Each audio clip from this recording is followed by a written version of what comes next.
예, 저희 계속해서 마태복음 3장 공부하겠습니다. 3장을 저희가 3장이 내용이 많지는 않거든요. 그래서 간략하게 한번 쭉 살펴보도록 하겠습니다.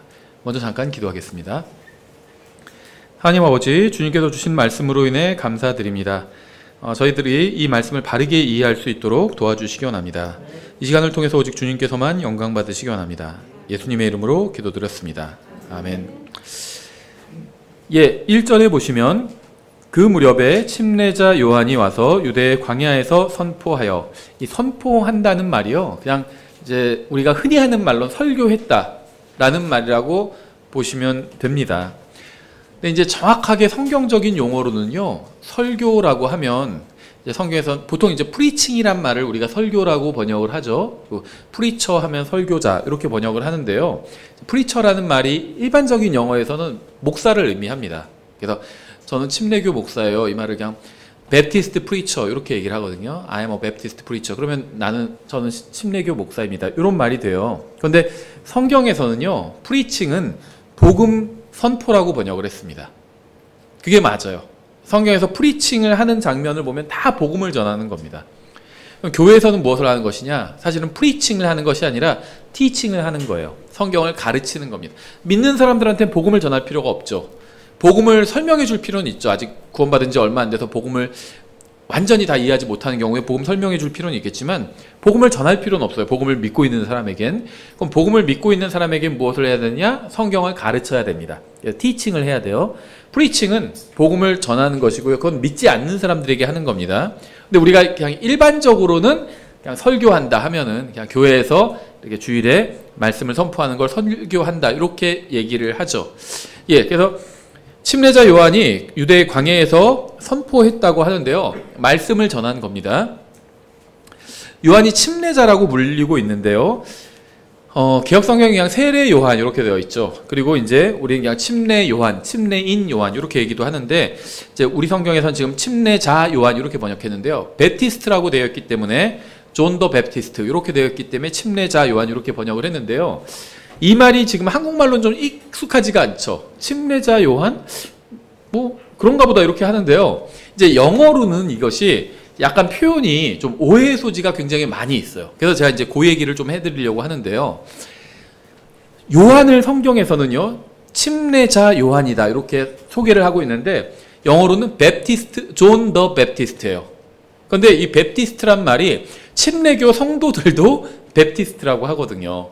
그래서 이제 약간 오해가 있는 경우가 있는데요, 이 요한이 침례자라고, 그러니까 우리 식으로 하면 침례 성도 이렇게 베프티스트니까 우린 베프티스트란 말을 침례교회 성도 이렇게 번역하거든요, 일반적으로는. 근데 성경에서는 침례자 이렇게 번역을 한 거예요.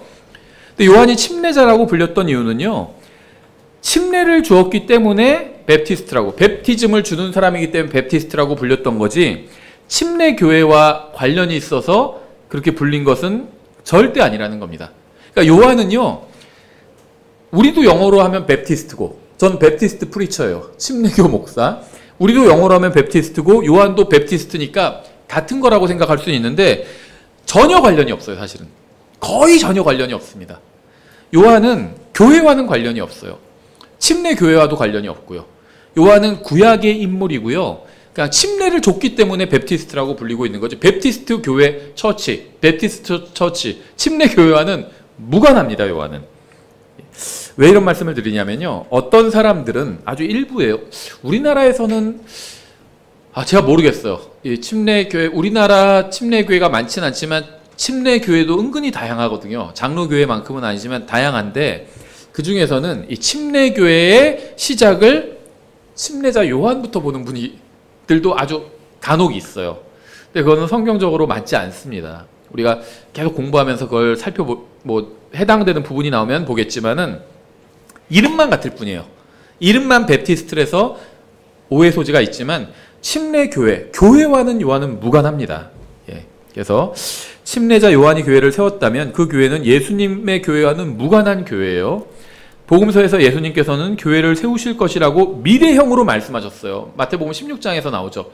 내가 내 교회를 세우리니 이렇게 말씀하셨습니다. 근데 그런 말씀을 하시는 시점은 이미 침례자 요한이 목배임을 당해서 순교한 이후예요.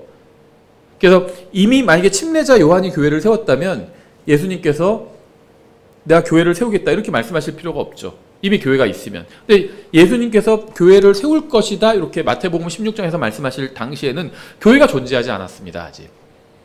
침례자 요한은 있었어요. 하지만 교회는 없었습니다. 그래서 침례자 요한과 교회는 전혀 관련이 없다는 겁니다.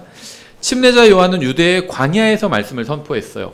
신약교회와는 직접적인 관련은 없지만 이 신약교회에게 굉장히 중요한 본을 보여주고 있는데요. 첫 번째는 요한은 물을 뿌리는 세례가 아니라 물에 잠기는 침례를 주었죠. 두 번째는요, 야외에서 밖에서 공개적으로 말씀을 선포했다는 겁니다. 우리가 이것은 본받아야 되는 거죠.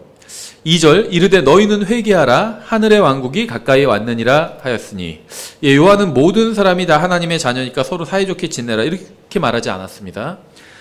무슨 목적이 이끄는 대로 살아라 이렇게 말하지도 않았어요. 목적만 올바르면 뭐 수단은 다 상관없다 이런 얘기를 하지도 않았죠. 회개하라고 얘기했습니다. 회개하라고. 신약 성경에 나온 첫 번째 설교는요, 회개하라는 것이었어요. 하늘의 왕국이 가까이 왔느니라 이렇게 설교했는데요. 또 요한은 하늘의 왕국이 가까이 왔다고 설교했는데 다시 태어남이나 예수님을 믿고 구원받는 것이나 하나님의 왕국이나 셋째 하늘에 관해서는 설교하지 않았습니다.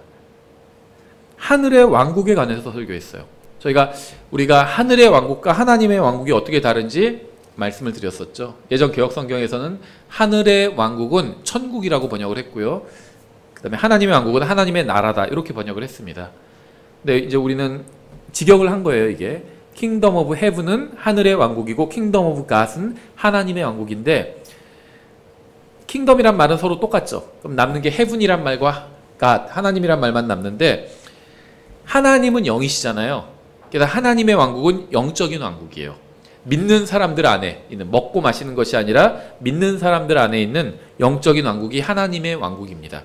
근데 하늘의 왕국은 물리적인 왕국이에요. 하늘이라는 곳은 물리적인 공간이죠. 새들이 날아다니고 비행기가 날아다니고 물리적인 실제 공간이에요. 그래서 하늘의 왕국은 물리적인 실제 공간인데, 그런데 왜 이름을 하늘의 왕국이라고 했냐? 하늘로부터 내려오는 왕국입니다. 사람이 세우는 왕국이 아니에요. 하늘로부터 내려오는 왕국입니다. 다시 말하면 예수님께서 재림하실 때 가져오실 왕국입니다. 그래서 이 세상에 세울 하늘로부터 내려올 왕국이기 때문에 하늘의 왕국이라고 성경은 말씀하고 있고요. 이 하늘의 왕국은 하나님께서 아브라함과 야곱, 이삭과 야곱과 약속하신 것과 관련이 있는 왕국입니다. 다시 말하면 이스라엘 민족과 주로 관련이 있는 왕국이고요. 하나님의 왕국은 영적인 왕국이고 그리스도인들과 관련된 왕국이다. 이렇게 보시면 됩니다. 물론 이스라엘 백성도 하나님의 왕국과 관련이 있어요. 관련이 없는 건 아닙니다. 근데 주로 그렇다는 거예요. 3절 이 사람은 곧 주께서 대언자 이사야를 통해 말씀하신 자니라 이르시되 광야에서 외치는 자의 소리가 있어 이르기를 너희는 주의 길을 예비하라 그분의 행로들을 곧게 하라 하였느니라. 여기서 인용하는 말씀은 이사야서 40장 3절이죠. 광야에서 외치는 자의 소리가 있어 이르기를 너희는 주의 길을 예비하라 사막에서 우리 하나님을 위해 큰 길을 곧게 하라 곧게 만들라 이렇게 되어 있는데요. 이사야서 40장 3절을 인용한 건데 4절부터 재림의 문맥입니다. 그래서 여기서는 4절은 인용하지 않고 3절까지만 마태복음에선 딱 인용한 겁니다. 마태복음 3장 4절 바로 그 요한은 낙타털 옷을 입고 허리에 가죽띠를 띄었으며 그의 음식은 메뚜기와 들꿀이더라. 요한이 입었던 이 낙타털로 만든 옷이 정확히 어떻게 생긴 옷인지 정확히 알 수는 없지만요. 부드러운 옷과는 거리가 굉장히 먼 거친 옷이었을 겁니다. 제사장이 입는 옷은요, 이 아마로 만든 리넨이죠. 리넨으로 만든 옷이었어요. 귀족들은 부드러운 비단 옷을 입었겠죠. 실크로 된. 제사장들은 리넨으로 된 옷을 입었습니다. 레위기 6장 10절에 제사장은 아마 의복을 입고 또 자기 살 위에 아마 반바지를 입고 제단 위에서 불로 태울 번제 헌물에 재를 가져다가 제단 옆에 두며 이렇게 말씀하고 있고요. 출애굽기 28장 39절에서도 너는 고운 아마로 속옷을 수놓아 만들고 제사장 의복에 대해서 이렇게 말씀하고 있어요. 아마로 만든 그러니까 리넨이에요. 리넨으로 만든 옷을 입어라 이렇게 말씀하셨습니다. 제사장. 사무엘상 2장 18절 그러나 사무엘은 아이였을 때 아마 에봇을 입고 주 앞에서 섬겼더라. 사무엘은 대언자이긴 했지만 제사장인 엘리 밑에서 컸죠. 그래서 제사장 가족에서 컸습니다. 그래서 아마로 된 옷을 입었습니다. 이에 반해서요, 그러니까 제사장들은 아마로 된 옷을 입었고요, 대언자들, 말씀을 선포하는 사람들, 대언자들은요 거친 옷을 입었습니다. 열왕기하 1장 8절, 그들이 그에게 대답하되 그는 털이 많은 사람이며 허리에 가죽띠를 띠었더이다. 저도 가죽으로 된 허리띠인데요.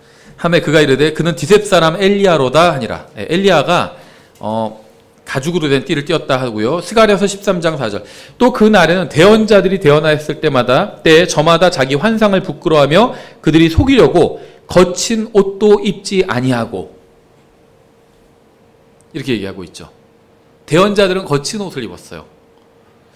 그러니까 아마도 가공을 좀 덜한 옷이겠죠. 가공을 많이 할 수 있잖아요. 가죽도 가공을 좀 덜한 옷이겠죠. 그러면 거칠죠. 거친 옷을 입었다는 겁니다. 그런데 대언자라는 걸 감추려고 거친 옷을 입지 않고 다른 옷을 입고 변장했다는 거죠. 목사님들 중에서도요, 목사라고 안 하는 분도 있더라고요. 밖에 나가서 욕먹으니까 요즘 목사라고 하면. 예, 그래서 여기서 스가랴서에서는 대언자인 걸 자기가 숨기고 다니는 사람도 있었다. 근데 대언자들의 옷은 거친 옷이었다, 이렇게 말씀하고 있죠. 예, 침례자 요한은요 제사장이 아니라 대언자였습니다. 그의 음식은 메뚜기와 들꿀이더라, 이렇게 말씀하고 있어요. 메뚜기는요 하나님의 심판을 상징합니다. 출애굽기 10장 3절에 나와 있죠. 모세와 아론이 파라오에게 들어가 그에게 이르되 주 히브리 사람들의 하나님이 이같이 말하노라. 내가 어느 때까지 내 앞에서 내 자신을 낮추기를 거부하려느냐. 내 백성을 가게 하여 그들이 나를 섬기게 하라. 만일 내가 그리하지 아니하고 내 백성이 가는 것을 거부하면 보라, 내가 내일 내 지경 안으로 메뚜기들을 가져오리니. 다른 얘기지만 내 백성을 가게 하라, 이게 굉장히 유명한 말씀이죠. 그래서 흑인 영가들 중에 이 Let my people go, 내 백성을 가게 하라, 막 이걸로 가사를 만든 영가들이 많아요. 그런데요, 백인들이 이제 흑인들을 노예로 삼아서 이렇게 할 때 흑인들을 순종시키기 위해서 이제 기독교화하기 위해서 성경을 줬는데 출애굽기를 빼고 줬대요. 찢어버리고. 출애굽기는 왜 그럴까요? 출애굽기는 노예 해방의 얘기를 담고 있잖아. 얼마나 부끄러운 짓이에요. 출애굽기를 찢어버리고 줬다고 합니다. 수치스러운 성경을 준 거죠. 예, 어쨌든지 간에 이 메뚜기를 통해서 하나님께서 심판하신다는 것을 성경 분명하게 말씀하고 있어요. 신명기 28장 38절. 내가 많은 씨를 들에 가져갈지라도 메뚜기가 그것을 먹음으로 적게 거두며. 그러니까 하나님의 말씀을 떠나면 아무리 너희가 열심히 농사를 져도 하나님께서 메뚜기를 보여서 다 농사를 망치게 하실 것이다, 이 말씀이죠. 그래서 메뚜기는 기본적으로 하나님의 심판과 관련이 있는데요, 물론 메뚜기는요 이스라엘 백성이 먹을 수 있는 음식이었습니다. 과거에 우리나라도 메뚜기 드셨다고 하시더라고요. 어른들 말씀 들어보면. 저는 딱 메뚜기 안 먹는 세대에 속하는 사람인데요, 저 윗세대는 먹었다고 하더라고요. 시골에서 메뚜기랑 그다음에 개구리 뒷다리 같은 거 먹고. 레위기 11장 21절이죠. 내 발로 가며 기고 나는 것 중에 이것들 곧 발 위에 다리가 있으므로 땅에서 뛰는 것은 너희가 다 먹을 수 있나니 곧 그 중에서 이것들 즉 메뚜기 종류와 흰머리 메뚜기 종류와 딱정벌레 종류와. 딱정벌레도 먹어도 된대요. 오징어는 먹으면 안 되는데 이스라엘 백성은 딱정벌레는 먹어도 된대요. 왜 그럴까요? 오징어는 건강에 안 좋고 딱정벌레는 건강에 좋기 때문이 아니죠. 성경에 그런 말은 없어요. 안식교에서 그런 거짓말을 합니다. 율법에 나온 것들은 먹어도 되는 것들은 건강에 좋기 때문이고 먹지 말라고 한 것은 건강에 안 좋기 때문이다, 이런 말을 하는데 성경에 그런 말은 없어요. 그럼 성경에서 왜 어떤 건 먹으라고 그러고 어떤 건 먹지 말라고 그러냐?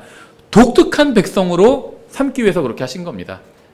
먹는 게 까다로운 사람은 독특한 사람으로 기억되잖아요. 뭐 먹으러 가면 나 그거 안 되는데 계속 그러면 나중에는 동료들 사이에 저 친구는 참 까다로운 친구야, 입이 짧아, 막 그런 말을 하죠. 이스라엘 백성은 세상에서 독특한 백성으로 하나님께서 드러내기 위해서 음식에 관한 규제를 아주 많이 해주신 겁니다. 예. 근데요, 딱정벌레는 먹어도 된대요. 여러분 마음대로 드셔도 되는 거예요. 딱정벌레는. 딱정벌레 종류와 배짱이 종류는 너희가 먹으려니와. 예, 그래서 율법에서 먹어도 된다고 하고 있습니다. 그래서 이 메뚜기는요, 하나님께서 이제 깨끗한 것으로 분류를 하신 겁니다. 먹어도 된다는 거예요. 그리고 이제 기록을 보면요, 이 지역의 메뚜기가 성인 손만큼이나 컸다고 합니다. 아주 컸대요. 그런데요, 우리나라에 있는 그 이 곤충들은 대부분 크기가 작아요. 그런데 이게 아주 자연 환경이 좋은 데로 갈수록 곤충들의 크기가 커지더라고요. 그래서 우리나라도 막 DMZ 이런 데 가면요, 모기도 굉장히 커져요. 어떤 분들 막 거기서 근무하셨던 분들은 모기가 막 참새 많다고 그러고 그러는데, 그건 거짓말이겠지만 엄청 큽니다. 메뚜기도 우리나라 메뚜기는 작은데 이쪽 메뚜기들은 커요. 훨씬 큽니다. 아삭아삭했겠죠, 먹으면. 그런데요, 아무래도 이 메뚜기 맛이 어떤지 아세요? 저는 몰라요. 근데 곤충 맛이 다 비슷한 것 같아요. 물론 메뚜기 이제 뒷다리 같은 거는 좀 괜찮겠지만, 그 배랑 얼굴이랑 이상하잖아요. 그 예전에 보니까 다큐멘터리인가 어디서 뭐 베어 그릴스인가 그 사람이 뭐 곤충 막 먹더라고요. 그런데 먹으면서 항상 굉장히 맛이 쓰다고 그러더라고요. 그래서 꿀 찍어 먹었던 것 같아요. 침례인 요한도 사람이잖아요. 메뚜기만 먹을 수가 없고 메뚜기와 들꿀을 먹었대요. 왜 이렇게 먹었을까요? 쓰니까. 메뚜기 머리 이렇게 해서 꿀에 딱 찍어서 먹었겠죠. 그래야지 먹을만 했겠죠. 성경에 없지만 뭐 상식적으로 그러지 않았겠어요? 5절. 그때 예루살렘과 온 유대와 요르단 사방의 온 지역이 그에게 나가. 여기서 말하는 예루살렘과 온 유대와 요르단 사방의 온 지역, 지역을 얘기하지만 이거는 거기에 사는 사람들을 말하는 겁니다. 새 예루살렘이 어린 양의 신부다 이렇게 말씀하고 있죠, 성경이. 근데 그걸 어떤 사람은요, 예루살렘 그 도시가 예수님의 신부다 이렇게 가르치는 사람도 있어요. 그건 아니죠. 왜냐면 어린 양의 신부를 보여주겠다고 하면서 새 예루살렘을 보여줬거든요. 새 예루살렘이 신부가 아니라 그 안에 사는 사람들이 신부죠. 그 사람의 성경 해석대로 한다면 예루살렘이 침례인 요한서에 나왔대. 도시가 어떻게 나와요? 막 도시가 걸어오나요? 그 얘기가 아니죠. 예루살렘에 사는 사람들이 나왔다는 거죠. 상식적으로 이해해야 됩니다. 상식적으로. 잔을 마셔라 하면은 잔을 어떻게 마셔요? 잔을 깨물어 먹나요? 근데 깨물어 먹으라고 하지 않고 마시라고 했죠. 그럼 잔을 어떻게 마셔요? 잔 안에 든 음료수를 마시라는 거죠. 그 정도 상식은 가지고 성경을 해석해야 된다는 겁니다. 6절. 자기 죄들을 자백하며 요르단 속에서 그에게 침례를 받더라. 요한이 침례를 주고 사람들이 침례를 받은 이유는 무엇이었을까요? 이 침례라는 게요, 구약 성경엔 나오지가 않아요. 그런데 이제 물론 이스라엘 백성이 홍해를 건넌 것을 이제 그 홍해에서 모세에게 침례를 받았다, 이렇게 나중에 성경은 말씀하고 있기는 하죠. 하지만 정작 구약 성경에는 침례라는 말이 나오지 않습니다. 침례의 개념은 있었던 것 같아요. 그래서 이스라엘 백성이 홍해에서 침례를 받았다 이렇게 말씀하고 있죠. 근데 침례의 개념은 있었던 것 같은데 침례를 줬다는 기록은 없어요. 그러니까 이스라엘 백성이 홍해를 건넌 거, 그게 이제 영적인 의미가 침례다 이런 식으로 설명은 하지만 실제로 침례를 받았다는 그런 기록은 없습니다. 나아만도 침례를 받은 건 아니죠. 그냥 요단강에서 몸 씻은 거지 침례 받은 건 아니죠. 그래서 이 침례인 요한이 갑자기 왜 침례를 주었는지 그걸 아주 정확하게 설명하는 거는 본 적이 없어요. 대부분의 설명이 다 추측입니다. 왜 추측일까요? 성경에서 정확하게 말씀하시는 게 없어요. 침례인 요한이 갑자기 침례를 준 어떤 성경적 근거를 댈 수 있는 사람은 없다는 겁니다. 성경에서 정확하게 말씀하고 있지 않은 건요, 그만큼 우리가 알아야 될 필요가 적다는 거예요. 우리가 반드시 알아야 될 건요, 성경이 아주 명백하게 기록해 놓고 있습니다.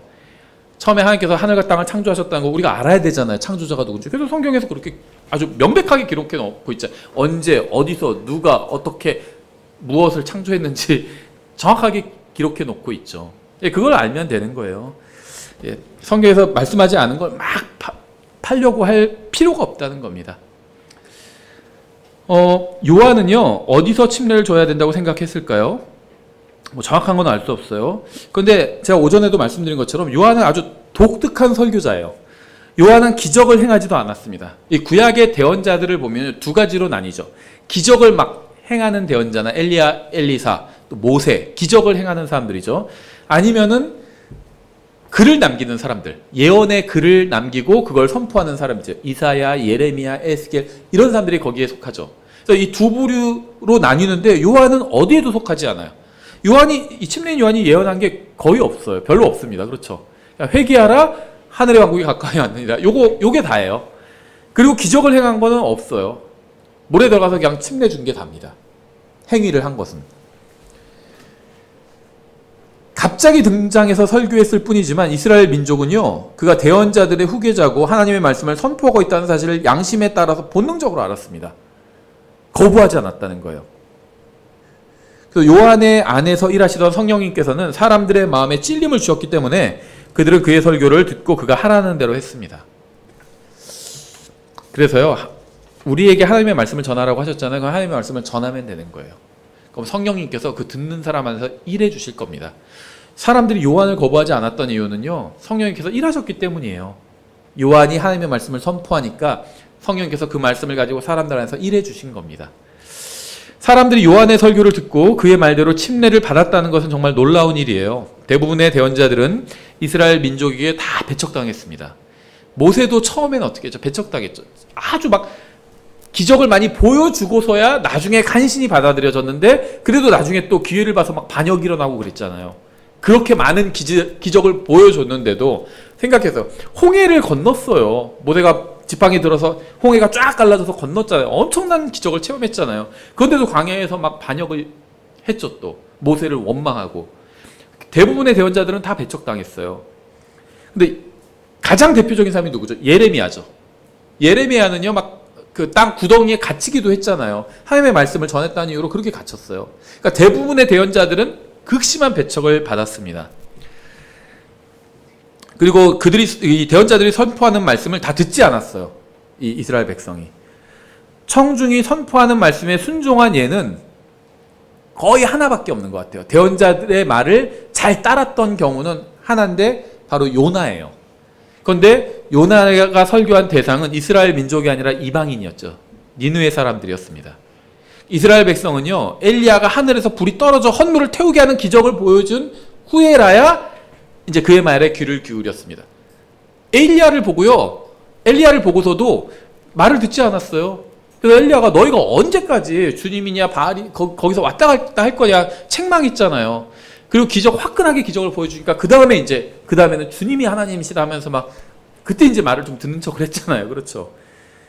그러니까 그런 경우가 아니라면 이스라엘 백성은 이 대언자들의 말을 듣지 않았습니다. 요한의 설교를 들은 사람들은 자기 죄들을 자백하면서 침례를 받았습니다.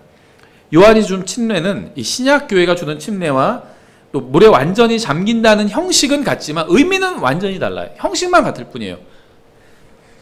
신약교회가 주는 침례는 예수님을 구원자로 믿고 다시 태어난 사람들에게만 주는 거예요. 그래서 간증의 의미로 침례를 주는 겁니다. 침례를 받기 위해서 죄를 회개할 필요가 없어요. 이미 죄를 회개하고 예수님을 믿어서 구원받은 사람이 침례를 받는 것이기 때문에. 간증의 의미예요. 침례는, 신약교회의 침례는. 그런데 요한의 침례는 그렇지 않다는 겁니다. 신약교회의 침례랑 다른데요, 이 요한의 침례를 따랐던 사람들이 있어요. 누가 그렇게 따랐냐? 신약교회의 침례를 모르는 사람 중에 요한의 침례를 따랐던 사람들이 있는데요. 사도행전 18장에 나오죠. 24절에 알렉산드리아에서 태어난 아볼로를 하는 어떤 유대인이 에베소에 이르렀는데 그는 말을 잘하고 성경 기록들에 능통하더라. 이 사람이 전에 주의 길 안에서 가르침을 받아 영이 뜨거움으로 주에 관한 것들을 부지런히 말하고 가르치나 요한의 침례만 알더라. 아직 복음에 대해서 온전히 모르는 겁니다. 하지만 진리를 받아들인 사람이고 하나님도 받아들인 사람이에요. 다만 십자가, 대속, 복음, 그 다음에 신약교회의 교리 이런 걸 몰랐을 뿐입니다. 그가 회당에서 담대히 말하기 시작하거늘 아굴라와 브리스길라가 그의 말을 듣고 그를 데리고 와서 그에게 하나님의 길을 더욱 완전하게 설명해 주니라. 구약만 알고 있던 사람에게 신약의 의미를 설명해 주는 거예요. 레위기만 알고 있었던 사람에게 히브리서의 내용을 설명해 준 겁니다. 더욱 완전하게 설명해 준 거예요. 또 19장 1절 아볼로가 고린도에 있는 동안 바울이 위 지방도를 두루다니고 에베소에 이르러 어떤 제자들을 만나 그들에게 이르되 너희가 믿은 이래로 성령님을 받은 적이 있느냐. 사도행전은요, 제가 과도기적인 책이라고 말씀드렸죠. 마태복음은 땅이에요. 로마서도 땅입니다. 사도행전은 다리예요. 그래서 이 다리 위에는 집을 짓는 게 아닙니다. 땅 위에 지어야 돼요. 사도행전 위에는 이 신약교회의 교리를 세우면 안 됩니다. 신약교회의 교리는요, 로마서, 갈라디아서, 에베소서 이런 책 위에 세우는 거예요. 사도행전 위에 세우면 안 됩니다. 사도행전은 아직 과도기적인 그런 시기예요. 그들이 그에게 이르되 우리는 성령님이 계신다는 말도 들은 적이 없노라. 믿는 사람이긴 한데 신약교회의 교리는 모르고 있었던 사람이에요. 성령님을 몰라요, 이 사람들은. 하고는 그가 그들에게 이르되 그러면 너희가 무슨 침례를 받았느냐 하니 그들이 이르되 요한의 침례라. 회개의 침례만 받은 겁니다. 회개의 침례. 하며 이에 바울이 이르되 참으로 요한이 회개의 침례로 침례를 주며, 그러니까 우리가 받는 침례는요 간증의 침례예요. 근데 요한이 주던 침례는 회개의 침례입니다. 다른 침례예요. 요한이 회개의 침례로 침례를 주며 백성에게 말하여 그들이 자기 뒤에 오실 분 곧 그리스도 예수님을 믿어야 한다고 하였느니라 하거늘. 그러니까 요한이 사실은 증언하던 분이 바로 예수님이다. 그래서 예수님에 관해서 설명해주고 복음을 전한 거죠. 그들이 이 말을 듣고 주 예수님의 이름으로 침례를 받으니라. 저는요 지금 그 말씀 믿음이란 이제 채널을 만들어 가지고 영상을 좀 올렸잖아요. 지금 잠깐 쉬고 있는데 앞으로 다시 또 영상을 올릴 거예요. 그런데 제가 영상을 올리고 여기에 이제 그 구원 상담을 하겠다고 이렇게 했는데요. 지금 여름 초여름부터 시작을 했죠. 그래가지고 지금까지 한 5-6달 이렇게 했는데 한 10몇 명, 20명 조금 안 되게 상담을 했어요. 구원 상담을. 한 번 이제 전화 통화로 했는데, 실제로 온 분도 있었어요. 전화 통화를 했는데 한 1시간에서 보통 2시간 정도 상담을 해요. 그런데 최근에도 한 번 상담을 했는데, 그 상담한다고 해서 걸었다 그러더라고요. 그래서 막 이제 신앙의 문제, 여러 가지 문제들이 있어요. 그런데 제가, 근데 상담을 한다고 했는데 제가 구원 상담입니다. 이렇게 말씀을 드렸더니 처음엔 좀 곤란해 하시더라고요. 본인은 이제 그냥 신앙 상담이라고 생각을 하신 거예요. 근데 막 신앙 상담, 시시콜콜이 다 상담을 제가 할 수는 없거든요. 구원 상담만 하겠다. 왜냐하면은 제가 이제 제 경험으로는, 복음에 대해서 궁금해 하시는 분들이 있는데 정확히 성경적인 복음을 어디 가서 물어볼 데가 없는 거예요. 그러니까 인터넷에서 검색해 보면 나오긴 나와요. 성경적인 복음이. 근데 그걸 사람한테 직접 물어보고 상담하고 이러기가 쉽지가 않더라고요. 그래가지고 이제 제가 상담을 하겠다 하고 상담을 했었는데, 최근에 상담했던 분도요, 저는 그분이 구원 받았는지 아닌지는 잘 몰라요. 처음에는 신앙 상담을 하다가 얘기를 하다가 뭔가 제 마음에 좀 걸리는 게 있어서 복음을 얘기하고 이렇게 물어봤더니, 제가 이제 어떤 이제 하나님 앞에서 죄인이라는 사실을 인정하시느냐, 인정한대요. 예수님께서 나를 구원할 수 있는 유일한 구원자라는 사실을 믿으시냐. 이 말은 뭐냐면, 이 세상에서 죄인이 나 한 사람이었다 할지라도 예수님께서는 십자가에서 달려서 돌아가셨을 것이다. 내 죄값을, 나 한 사람의 죄값을 갚기 위해. 물론 예수님은 실제로 모든 사람의 죄값을 십자가에서 갚아주셨지만, 그게 아니라 가정을 해서 나 한 사람의 죄값을 갚아야 한다고 했다 할지라도 예수님께서 이 세상에 오셔서 고난을 받으시고 십자가 위에서 나를 위해서 죽어주셨을 것이다. 그게 예수님을 나의 개인의 구원자로 믿는 거다. 이렇게 믿으신 적이 있냐 했더니, 처음에 이제 본인이 예수님을 믿은 지가 한 20년 정도 됐다고 말씀하셨는데, 이렇게 믿으신 적이 있냐고 했더니 그런 생각은 해본 적이 없다는 거예요. 그래서 좀 생각을 나중에 해보겠다. 나중에 하지 마시고 지금 내가 그렇게 믿으면 되는 거라고. 그래서 이제 복음을 다시 좀 전했는데요. 그때 구원받았을 수도 있고, 아니면 그 전에 믿었는데 잘 뭔가를 정리가 되지 않았을 수도 있어요. 그러니까요, 이 상담을 하다 보면요, 뭔가 하나님을 믿어요. 성경도 믿습니다. 하나님의 말씀이라고. 근데 정확히 복음을 잘 몰라요. 이런 분들이 있어요. 바로 사도행전 18장, 19장에 나온 이런 사람들이죠. 요한의 침례를 받아들인 사람들은요, 하나님 당연히 믿죠. 하나님 앞에서 회개하는 거니까. 그리고 요한의 침례를 받았어요. 뭐냐면 회개했다는 겁니다. 그런데 지금 십자가 복음을 정확히 모르고 있는 거예요. 그래서 지금 사도들이 돌아다니면서 그런 것들을 싹 정리를 해준 거죠. 다시 복음을 전해준 겁니다. 그래서 성령님이 계시다는 거. 이제 예수님을 구원자로 받아들이면 성령님께서 안에 들어오셔서 다시 태어나게 해주시고, 이런 설명을 해줬겠죠. 그래서 그런 얘기라고 보시면 됩니다. 그래서 요한의 침례와 사도행전에서 사도들이 주었던 침례는 서로 다른 침례예요. 예수님의 이름으로 침례를 받는 것이 주님의 이름으로 침례를 받는 겁니다. 7절, 그러나 바리새인들과 사두개인들 중에 많은 자들이 자기에게 침례를 받으러 오는 것을 그가 보고 그들에게 이르되, 청중의 죄를 지적할 수 있어야지 진짜 설교자라고 말씀드렸죠. 지금 청중이에요. 자기에게 지금 침례를 받으러 오르는 사람들입니다. 자기에게 돌 던지러 오르는 사람들이 아니에요. 자기에게 침례를 받으러 오는 것을 그가 보고, 이렇게 말하고, 침례를 받으러 오는 사람들이에요. 이르되 오 독사의 세대야. 정말 담대한 설교자죠. 누가 너에게 경고하여 다가오는 진노를 피하게 하더냐. 자기를 욕하러 온 사람이 아니에요. 침례를 받으러 온 사람인데 오 독사의 세대야. 누가 침례받으러 오는데 오 독사의 세대야 이렇게 말할 수 있을까요? 정말 담대한 설교자였어요. 누가 너에게 경고하여 다가오는 진노를 피하게 하다 이렇게 말했던 건 이유가 있습니다. 뒤에서 우리가 살펴볼 텐데 침례인 요한은 당시의 영적 지도자들을 독사들의 세대라고 불렀습니다. 우리는 앞서 언급한 것처럼 마태복음의 상황은 말라기를 잇는 것임을 잊지 말아야 하는데요. 이스라엘 민족은 수백 년 동안 배교한 상태였어요. 오랫동안 부패한 상태였던 거죠. 그래서 이스라엘은 배교로 인해서 이방인인 로마의 지배하에 있었고요. 바리새인들과 사두개인들은 이스라엘 민족의 선생들로서 이러한 일에 대한 책임이 있었습니다. 지도자들이었어요. 아이들이 엉망인 이유가 뭐죠? 부모가 못 가르쳐서 아이들이 엉망인 거겠죠. 어린 아이들 경우에, 다 큰 사람들 말고 어린 아이들인 경우에 뭔가 엉망이라면 부모가 제대로 가르치지 못한 거죠. 부모에게 책임이 있는 거죠. 마찬가지예요. 이스라엘의 영적 상태가 왜 이렇게 엉망진창이었죠? 그들에게 하나님의 말씀을 가르칠 책임 있는 랍비들, 성경 교사들이 하나님의 말씀 제대로 못 가르쳤기 때문이었겠죠. 누가 너에게 경고하여 다가오는 진노를 피하게 하더냐? 그들에게 다가오는 진노를 피하라고 경고한 것이 누구였을까요? 말라기죠, 말라기. 말라기 4장 1절 이렇게 되어 있죠. 보라, 화덕같이 불태우는 날이 임하나니 참으로 교만한 모든 자와 악하게 행하는 모든 자가 지푸라기가 되리라. 다가오는 그날이 그들을 불태우고 그들에게 뿌리와 가지를 남기지 아니하리라. 만군의 주가 말하노라. 6절 그가 아버지들의 마음을 자녀들에게로 돌아오게 하며 자녀들의 마음을 그들의 아버지들에게로 돌아오게 하여 내가 와서 저주로 그 땅을 치지 아니하게 하리라. 강력한 경고의 말씀이 말라기에 있었죠. 근데 침례인 요한을 보고 이 말씀이 생각났던 겁니다. 그래서 다가오는 진노를 피하기 위해서 회개하고 나아온 거죠. 하나님께서 이스라엘 민족에게 하신 마지막 말씀은 그들이 회개하지 않으면 벌하시겠다는 것이었습니다. 그래서 회개하고 침례자 요한에게 나와 침례를 받은 사람들은 이 말씀을 기억을 했겠죠. 8절 아주 중요한 말씀이에요. 그러므로 회개에 합당한 열매를 맺고 그 J.C. 라일이라고요. 아주 유명한 오래전에 설교자가 있는데 그 사람이 아주 그 좋은 설교도 많이 남겼는데요. 그분이 한 유명한 그 말 중에 이런 말이 있어요. 죄를 용서받았다는 가장 확실한 증거는 죄를 떨쳐버렸다는 것이다.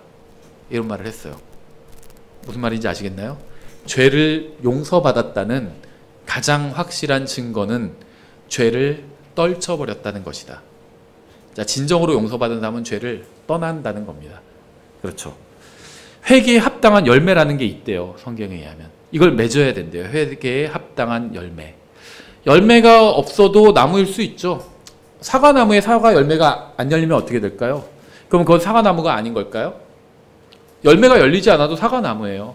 그런데 쓸모없는 사과나무죠. 문제가 있는 사과나무. 사과나무를 왜 키우죠? 사과 열매를 얻기 위해서 키우잖아요. 그게 사과나무의 존재의 의의죠.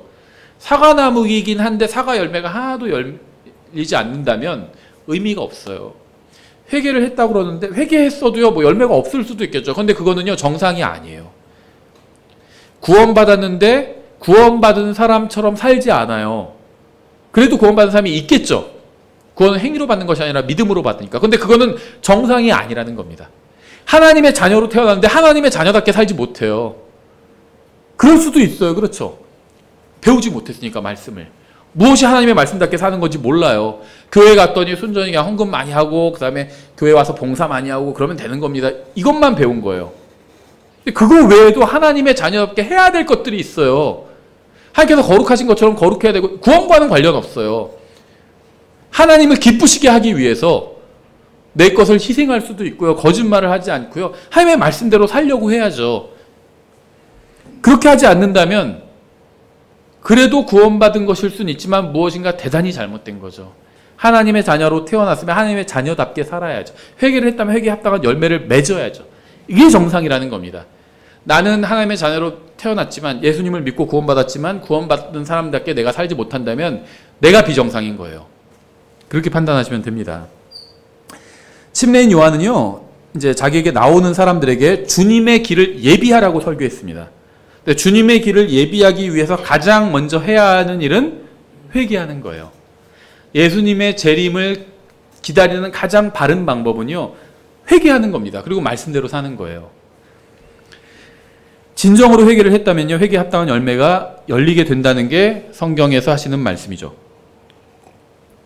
이해를 위해서 누가복음 문맥도 좀 보면요, 누가복음 3장 1절에 이제 카이사르 티베리우스의 통치 제15년에 본디오 빌라도가 유대의 총독으로, 헤롯이 갈릴리의 4분 영주로, 그의 동생 빌립이 이두레와 드라고니 지방의 4분 영주로, 루사니아가 아빌레네의 4분 영주로, 안나스와 가야바가 대제사장으로 있을 때 하나님의 말씀이 광야에서 사가랴의 아들 요한에게 임하니라.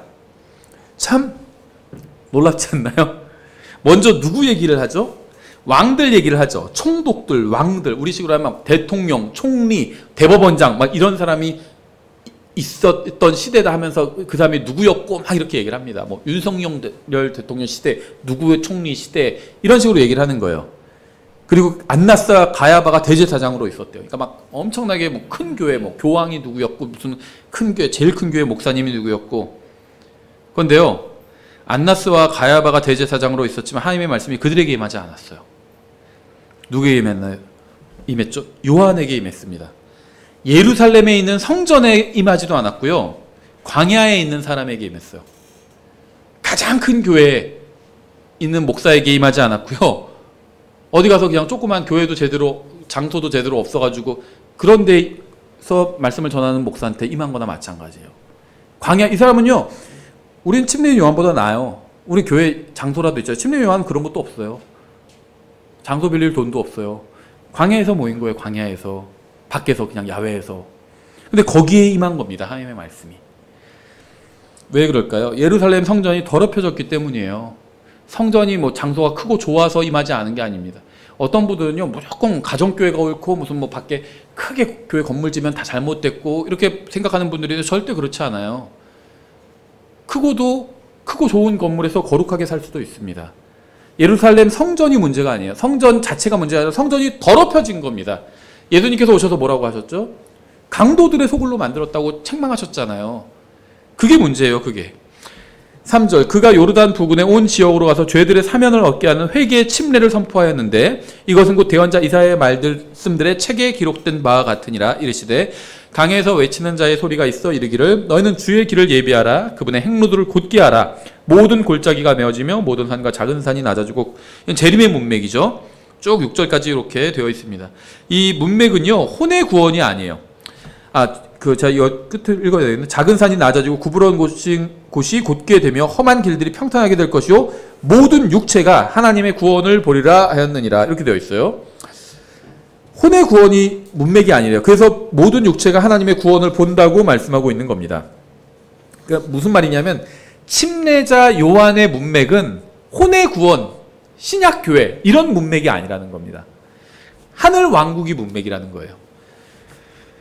10절, 사람들이 그에게 물어 이르되 그러면 우리는 무엇을 하리이까 하매 그가 그들에게 대답하여 이르되, 회개의 열매를 맺는 구체적인 방법을 얘기해 주는 거죠. 겉옷이 두 벌 있는 자는 하나도 없는 자에게 나눠 줄 것이요 먹을 것이 있는 자도 그렇게 할 것이니라 하니라. 그때 세리들도 침례를 받으려고 와서 그에게 이르되 선생님이여 우리는 무엇을 하리이까 하매 그가 그들에게 이르되 너희는 정해준 것 이상으로 거두지 말라 하니라.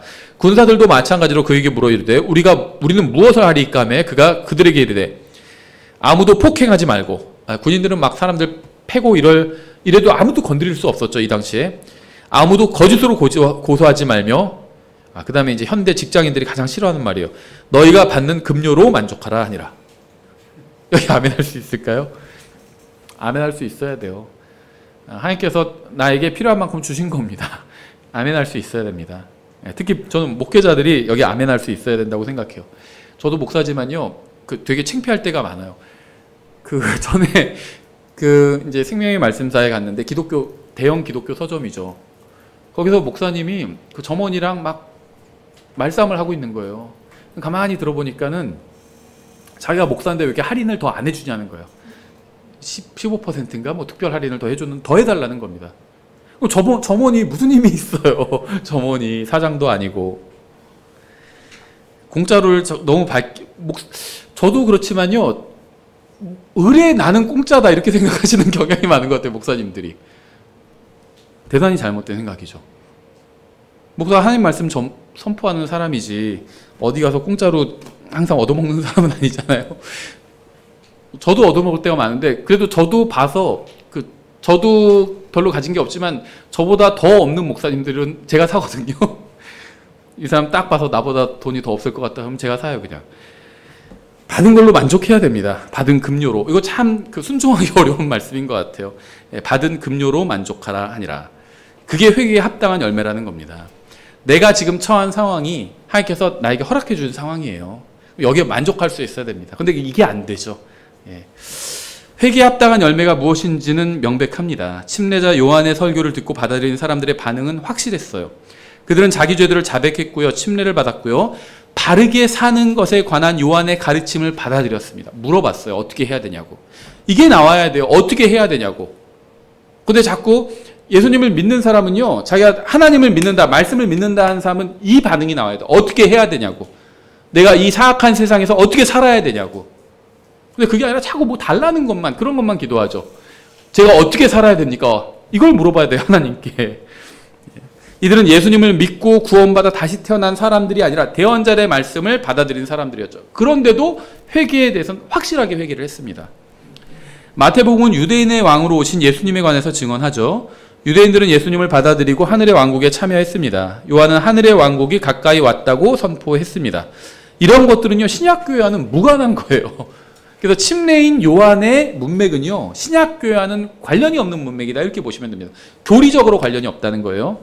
마가복음의 문맥도 한번 확인해 보겠습니다. 1장 4절에 요한이 광야에서 침례를 주고 죄들의 사면을 얻게 하는 회개의 침례를 선포하며 온 유대 땅과 예루살렘 사람들이, 이것도 보세요. 제가 뭐라고 말씀드렸죠?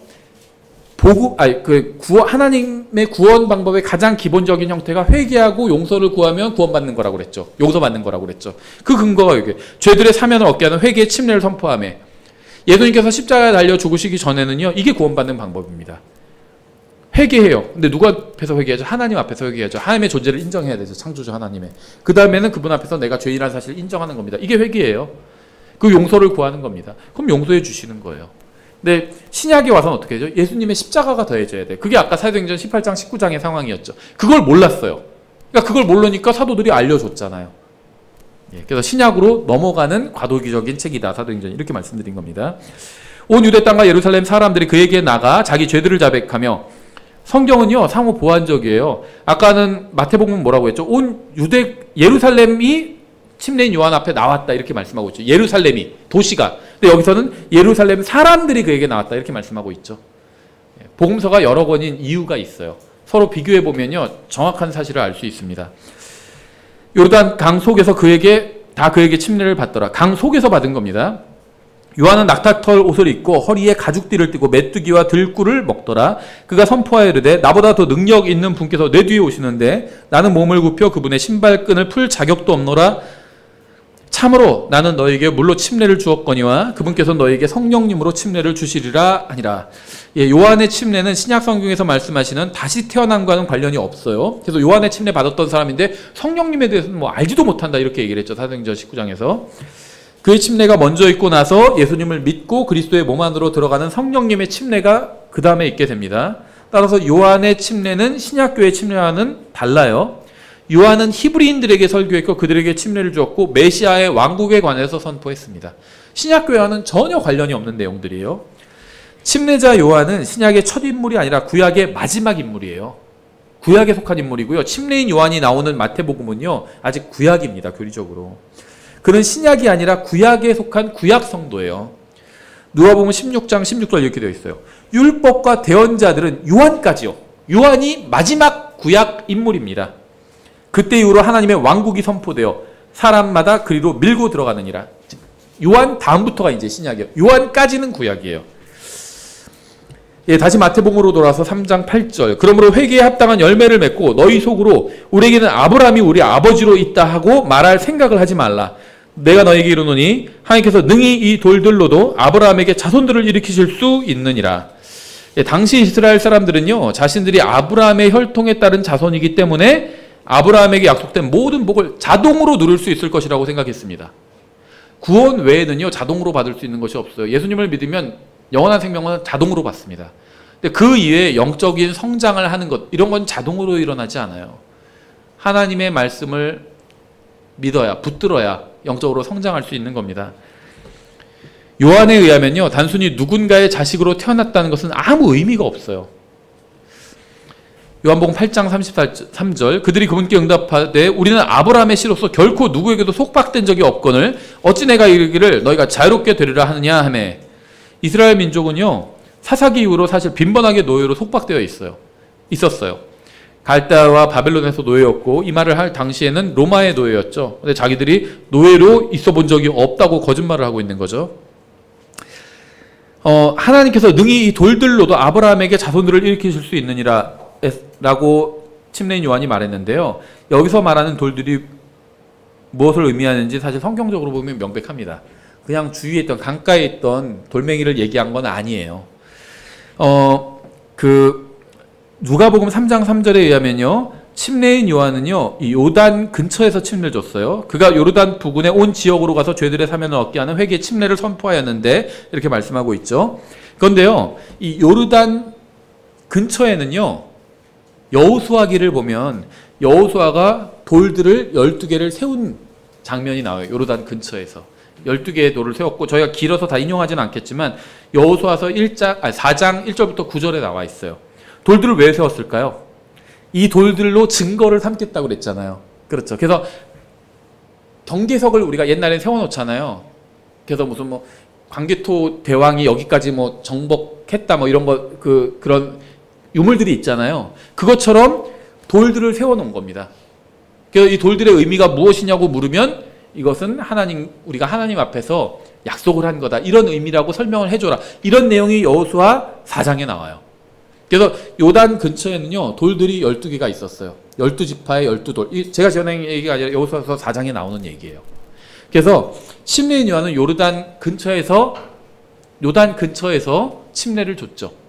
그래서 침례인 요한이 이 돌들, 이렇게 말한 건요, 약속한 그 돌들입니다. 조상들이 약속했던 그 돌들. 자꾸 이스라엘 백성이 하나님의 말씀대로 살지도 않으면서 자기들은 막 아브라함의 자손이다, 그거 하나로 뭐가 된 것처럼 이렇게 된 것인 것처럼 주장을 하니까 침례 요한이 그거 필요 없다, 이 돌들을 안 보냐, 우리 조상이 약속하지 않았냐, 무슨 약속을 했었냐, 말씀대로 살지 않으면 신명기에도 나오잖아요. 벌을 주시겠다고. 이스라엘 백성인 게 중요한 게 아니라 벌을 주시겠대요. 그래서 그 기억을 떠올리게 하기 위해서 이 돌들을 만들어 놓은 것이었죠. 그래서 침례 요한이 그 얘기를 하고 있는 거예요. 너희가 아브라함 자손이라고 하는데 그거 중요하지 않다. 이 돌들로도 차라리 자손을 만드실 수 있다. 하나님께서는 이렇게 말씀하신 거죠. 10절.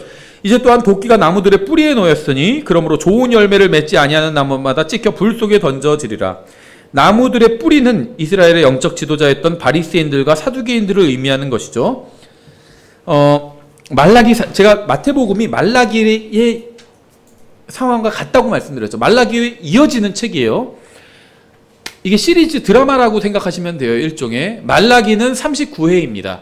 마태복음은 40회예요. 다음 회예요. 이어집니다.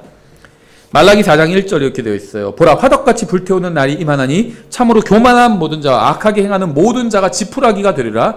다가오는 그날이 그것들을 불태우고 그들에게 뿌리와 가지를 남겨두지 아니하리라. 만군의 주가 말하노라. 침례인 요한이 괜히 나무들의 뿌리를 뭐 찍어버리겠다, 이런 얘기를 한 게 그냥 막 한 게 아니에요. 말라기 4장에서 이어지는 얘기입니다. 말라기 4장에서는 뿌리와 가지를 다 없애버리시겠대요, 하나님께서. 뿌리는 종교 지도자들이에요. 가지가 이제 일반 백성이라고 보시면 됩니다. 뿌리가 썩으면은요, 가지도 다 썩어요. 종교 지도자들이 썩으면 다 백성도 썩게 되어 있습니다. 썩은 나무는 뿌리부터 잘라버려야 되죠. 썩은 뿌리가 제거되면요, 어떻게 하실까요? 새 뿌리를 심으실 겁니다. 새 뿌리가 무엇일까요? 이사야서 53장 2절에 나와 있죠. 그가 그분 앞에서 연한 초목같이 마른 땅에서 나온 뿌리같이 자랄 터이니 그에게는 모양도 없고 우아함도 없으며 우리가 그를 볼 때 그를 흠모할 만한 아름다움이 없도다. 예수님. 이스라엘의 이 썩어 빠진 종교를 없애버리시고 예수님을 다시 심으신 겁니다. 하나님께서. 여기서 이제 자라나는 거예요. 그래서 예수님은 포도나무고 우리는 가지죠. 11절. 참으로 나는 회개에 이르도록 너에게 물로 침례를 주거니와 내 뒤에 오시는 분은 나보다 능력이 더 있으심에 나는 그분의 신발을 나를 자격도 없노라. 아까 누가복음에서 신발 끈을 풀 자격도 없다고 그랬죠. 그분께서는 너에게 성령님으로 침례를 주시고 불로 침례를 주시리니. 예수님은 성령님으로 침례를 주십니다. 고린도전서 12장 12절에 이 그리스도의 몸에 대해서 하시는 말씀이 성령 침례의 결과에 대해서 하시는 말씀이에요. 우리는 성령 침례를 통해서 그리스도의 몸 안으로 들어가게 됩니다. 또 예수님은 불로 침례를 주시는데요. 계시록 20장 15절에 나온 누구든지 생명책에 기록된 것으로 드러나지 않는 자는 불호수에 던져졌더라. 이게 불침례예요. 하나님께서 던져버리시는 겁니다. 불에. 주님께서는 믿지 않는 사람들을 불호수에 던져 넣으실 것이고요. 이것이 바로 불침례입니다. 성령 침례와 불침례는 서로 다른 침례예요. 이 둘을 혼동해서는 안 돼요. 성령 침례를 받은 사람은 불침례를 받지 않게 될 거고요. 불침례를 받는 사람은 성령 침례를 받지 못한 사람들이라고 보시면 됩니다. 두 개를 다 받을 수는 없어요. 어떤 사람은 자기는 성령 침례를 받았고 불침례도 받았다 이렇게 주장하는데요. 그 사람은 불침례를 받게 될 확률이 클 거라고 보는 게 맞겠죠. 두 개 다 받을 수는 없습니다. 12절. 그 손에 키를 들고 자신의 타작마닥을 철저히 정결케 하사 자신의 알곡은 모아 곳간에 들이시되 껍질은 끌 수 없는 불로 태우시리라 하니라. 농부가 키를 들고 알곡을 골라내는 일을 반복해서 하듯이 예수님께서는 이스라엘 민족을 다루실 것이고요. 결국 믿는 유대인들인 알곡은 모아서 곳간에 들이시고 믿지 않는 유대인들인 껍질은 불로 태우실 겁니다. 모든 유대인들이 다 구원받는 게 아니라 남은 자들이 구원받게 되는 거예요. 남은 자들의 모든 자들이 구원받게 됩니다. 예. 그래서 계시록 14장에 보시면요. 예수님께서 수확하시는 장면이 나와요. 예. 자신의 백성인 이스라엘을 수확하시는 거죠. 또 누가복음 22장 31절에서 이렇게 말씀하셨어요. 베드로에게 또 주께서 이르시되 시몬아 시몬아 보라 사탄이 너를 밀가부르듯 하려고 너희를 갖기 원하였으나 아직 베드로가 거듭나기 전이죠. 여기선 예수님의 십자가 이전이죠. 사탄은 베드로를 완전히 보내버리려고 했습니다. 믿지 못하게 하려고 했어요. 예수님께서 도와주신 거죠. 그래서 베드로가 어떻게 됐죠? 믿는 사람이 돼서 껍질이 아니라 알곡이 되게 해주셨습니다. 사람은요 알곡이 될 수도 있고 껍질이 될 수도 있어요. 예수님을 믿으면 알곡이 됩니다. 우리는 다 껍질이에요 기본적으로. 그런데 예수님 생명이 내 안에 들어오잖아요. 생명의 주인이신 창조자이신 분이 들어오면 알곡이 되는 거예요. 예수님이 들어오시지 않으면 우리는 껍질로 그냥 남게 되는 겁니다. 모든 사람들이 다 그렇게 되는 거예요. 믿지 않는 사람들은 껍질이에요. 껍질. 예, 그래서 예수님은 베드로를 믿음의 사람이 되게 하시고 알곡이 되게 하셨죠.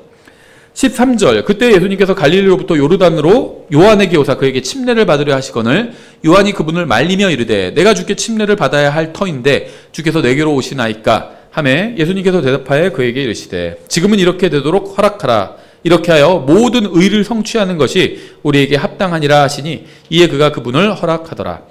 예수님께서는 여러 가지 이유로 요한에게 침례를 받으셨는데요. 가장 대표적인 이유 두 개를 꼽으면 이제 모든 의를 이루기 위해서 침례를 받으셨고요.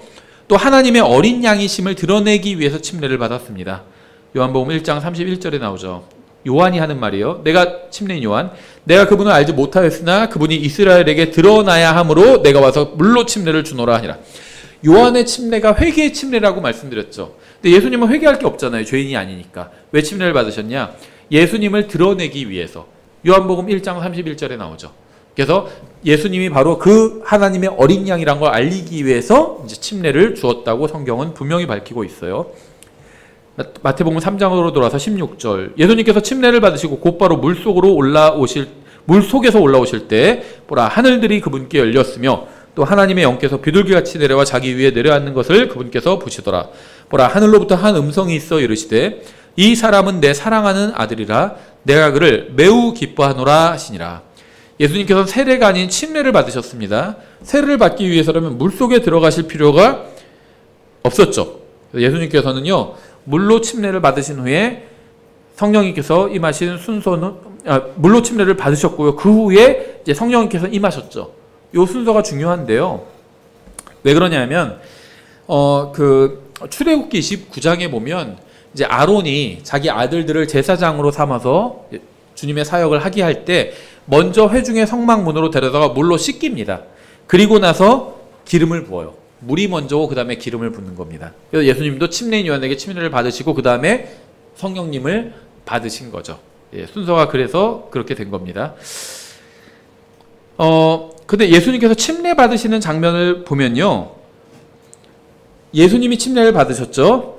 또 하늘에서 하나님 아버지께서 말씀하셨죠. 내 사랑하는 아들이다 이렇게 말씀하셨고요. 성령님께서 예수님 위로 임하셨죠. 삼위일체가 그대로 나와 있습니다. 그러니까 삼위일체를 믿지 않는 사람은 이 말씀을 도저히 이해할 수가 없는 거예요. 성경은 분명하게 하나님께서 삼중적으로 존재하신다고 증언하고 있습니다. 사람이 몸과 혼과 영으로 되어 있는 것, 이건 하나님의 형상대로 창조된 겁니다. 사람은 삼중적인 존재인데 왜냐하면 하나님의 형상대로 창조되었기 때문에 그래요. 하나님은 삼중적으로 존재하시는 분입니다. 하나님은 한 분이에요. 하나님이 셋이라는 건 아닙니다. 하나님은 한 분이에요. 근데 한 하나님이 삼중적으로 존재하신다는 겁니다. 아버지와 아들과 성령님으로 존재하시는 겁니다.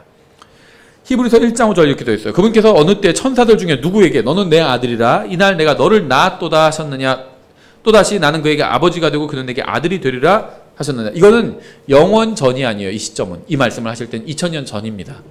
그렇죠? 예수님께서 육체에 있어서 인간 육체를 입고 태어나셨잖아요. 그것에 관한 말씀이에요. 그러니까 성경에서는요, 너는 내 아들이라 이날 내가 너를 낳았도다. 이 표현은요, 영원 전이 아니라는 겁니다. 예수님은 태어나신 적이 없어요. 예수님의 육체, 예수님이 입으신 인간 육체는 2000년 전에 태어났습니다. 근데 그 인간 육체 안에 있던 예수님은 태어나신 적이 없어요. 영원 전부터 계셨습니다. 예수님, 왜냐면요, 예수님은 온 세상을 말씀으로 창조하신 분이에요. 요한복음 1장 1절이 그렇게 말씀하고 있잖아요. 온 세상을 말씀으로 창조하신 분이 바로 예수님이에요. 예수님은 태어나신 적이 없어요.